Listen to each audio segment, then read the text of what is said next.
Welcome to the Treasury Update Podcast, Coffee Break Sessions, presented by Strategic Treasure, the show where we cover foundational topics and core Treasury issues in about the same amount of time it takes you to drink your cup of coffee. I'll be your host, Jonathan, media production specialist here at Strategic Treasure, so sit back, relax, and enjoy the show. We are back with another coffee break session, continuing our short series on cybersecurity. I'm here with Christin Cifaldi, Director of Product Development and Analytics at Strategic Treasure. Welcome back to the coffee break sessions. It's great to be back, John. Today we are talking about DMZ, or a Demilitarized Zone Network. This sounds really interesting. Can you define what that is for us, Christin? Yes, a DMZ, or Demilitarized Zone Network, is a perimeter network that protects and adds an extra layer of security to an organization's internal local area network, also known as a LAN. And the DMZ is going to protect from untrusted traffic on your internal network. So what's important about a DMZ? Why would someone implement that? You would implement a DMZ so it would allow your organization to access untrusted networks, the biggest one being, the internet. It ensures your private network remains secure. You would typically store external facing services and resources, as well as your servers for the domain name system, the DNS, the file transfer protocol system or systems, your FTP, email, proxy, and voice over internet protocol, and web servers. Those are all stored in the DMZ because they're externally facing. Anything that remains internal would be outside of the DMZ. So once you isolate these external facing resources and provide limited access to your local area network, you're ensuring that the resources can be accessed via the internet, but your internal LAN cannot. So a DMZ approach ultimately makes it more difficult for a hacker to gain direct access to an organization's data and internal servers through the internet, protecting your IP and other sensitive data by keeping it on that LAN. And you can minimize your vulnerabilities and create an environment safe from threats while ensuring your employees can communicate efficiently, use the internet, and share information directly via a safe connection. Okay, does this have anything to do with on emails with security? Sometimes I'll see this comes from outside the organization. If someone got into your demilitarized zone network and was trying to communicate pretending to be a coworker, would it still trigger that kind of stuff if it's set up like this? It would, because the email is going to be maintained in your demilitarized zone, so it won't prevent those because it is one of the things inside there pinging you.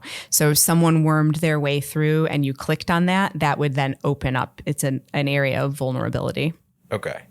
So the demilitarized zone network is the network that doesn't access the internet, or it is the one that is used to access the internet? It's the one that is used to access the internet. Okay. Yep. Okay. Anything external facing will be stored inside the DMZ. So aside from isolating your data, what's important about it, and what other benefits are you going to get from setting this up? Yeah, so there's three main benefits to using a DMZ, and those are enabling access control. So you can provide users with access to services outside of the perimeters of your local area network through the public internet. So you're enabling access to these services while implementing network segmentation, which makes it difficult for unauthorized users to reach your private network. So again, anything external facing, such as access to the internet and emails, we're storing that in our DMZ. Anything internal, so private files, would be on our local area network, and the two don't talk to each other. So your local area network is, if you imagine two separate boxes on like a network diagram, the two are not. They're separate, they contain separate items, and they're only narrowly connected. And it's a lot easier to lock that connection down and keep people out of your LAN. You may also include a proxy server inside your DMZ, which would centralize internal traffic flow and help simplify your monitoring and recording of that traffic by logging any activity. Second main benefit is preventing network reconnaissance. Providing this buffer between the internet and your private network, the DMZ helps prevent attackers from performing reconnaissance work they carry out as they search for potential targets.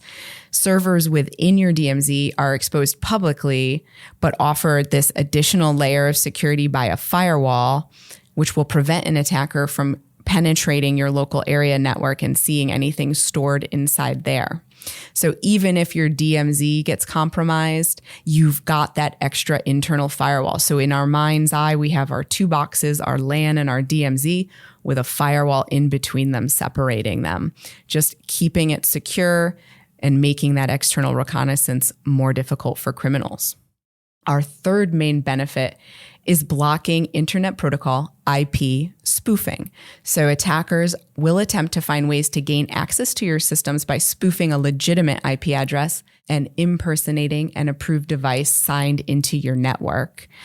DMZ can discover and stall such spoofing attempts, as another service will verify the legitimacy of the IP address. So while this is bouncing around inside your DMZ, you've got systems in place to scan and identify within the DMZ and prevent them from flowing through that firewall and getting to your local area network.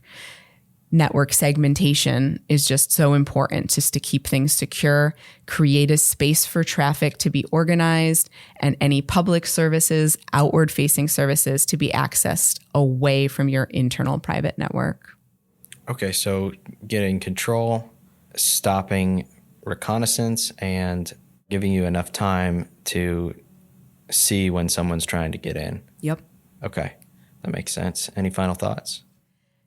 Just always thinking about network segmentation here and keeping things separate. We don't want to just freely let the outside into our local area network. Any extra protection we can add can slow down the criminals and can help us identify an attack before it makes its way in.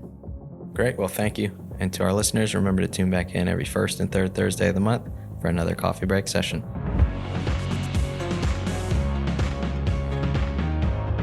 This podcast is provided for informational purposes only, and statements made by Strategic Treasurer LLC on this podcast are not intended as legal, business, consulting, or tax advice.